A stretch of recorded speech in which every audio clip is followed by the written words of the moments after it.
आजकल अक्सर सुनने में आता है कि अघोर की शिक्षा प्राप्त करने में लगभग 12 से 14 साल लगते हैं।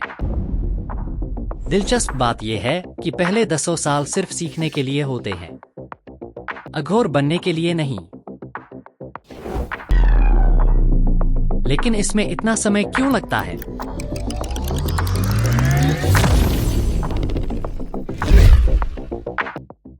सीखने में मोटे तौर पर 2 अनोखी विद्याएं शामिल हैं, अस्त्र और शास्त्र।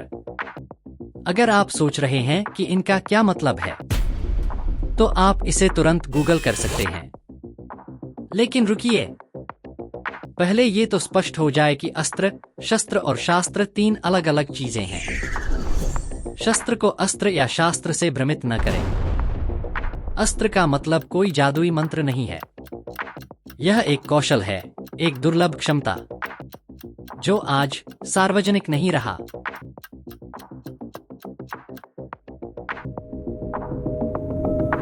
अस्त्र विद्या प्राप्त करने के लिए यंत्र, तंत्र और मंत्र जैसे उपकरणों का उपयोग किया जाता है। ये कोई अनजानी बात नहीं है। हम सबने इन उपकरणों के बारे में कहीं न कहीं अपने जीवन में सुना है। इन उपकरणों के द्वारा जप, तप और ध्यान का अभ्यास किया जाता है। इन्हें साधना कहा जाता है। और अगर इन्हें सही तरीके से सीखा जाए, तो ये हमें वो चीज दे सकती हैं जिसे हम अतीन्द्रिय शक्ति कहते हैं। अतीन्द्रिय शक्ति का मतलब है जो दिखाई देता है उससे परे देखना। यहां तक कि अतीत और भविष्य में भी ऐसी आवाजें सुनना जो मीलों दूर हैं, और स्वाद, गंध और स्पर्श को महसूस करना जो एक आम व्यक्ति की क्षमता से परे हो। इन शक्तियों को प्राप्त करना सिद्धि कहलाता है। इतना ही नहीं, सिद्धियां कई प्रकार की होती हैं। उनमें से एक है परकाय प्रवेश। शंकराचार्य के जीवन चरित्र से परकाय प्रवेश को अच्छी तरह समझा जा सकता है। हम में से कोई भी इन अतीन्द्रिय शक्तियों को प्राप्त कर सकता है, लेकिन हमारे पास उनके परिणामों को संरक्षित करने की क्षमता नहीं होती, जिससे खुद को ही नहीं बल्कि हमारे साथ लोगों को भी अशांति या विघ्न पहुंच सकती है। हमने रामायण और महाभारत में इस तरह की कुछ और अस्त्र के बारे में सुना होगा, जैसे ब्रह्मास्त्र, पाशुपतास्त्र, नारायणास्त्र। ये सब अस्त्र विद्या अभ्यास के उच्चतम स्तर पर हासिल किए जा सकते हैं। अक्सर हम अस्त्र को ही शस्त्र समझ बैठते हैं, इसलिए जरूरी है कि इन दोनों के बीच कुछ प्रमुख अंतरों को समझें।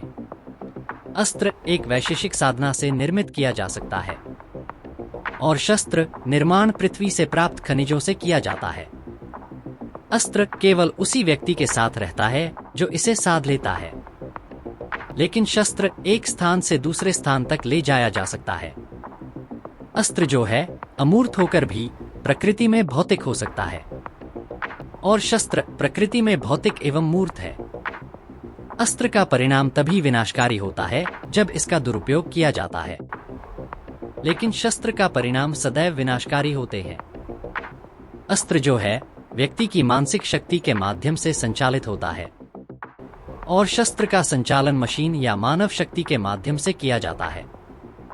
आज के वीडियो में हमने अस्त्र के बारे में जाना, और अस्त्र व शस्त्र से जुड़ी कुछ भ्रांतियों को भी पहचाना। यदि हम अस्त्र के बारे में और गहराई से जानें, तो यह वीडियो कभी खत्म नहीं होगा।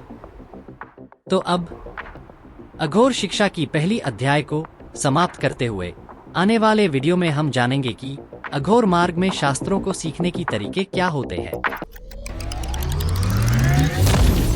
शरीर जिसका यंत्र हो, आचरण जिसका तंत्र और वाक जिसका मंत्र हो, उसी को कहते हैं अघोर।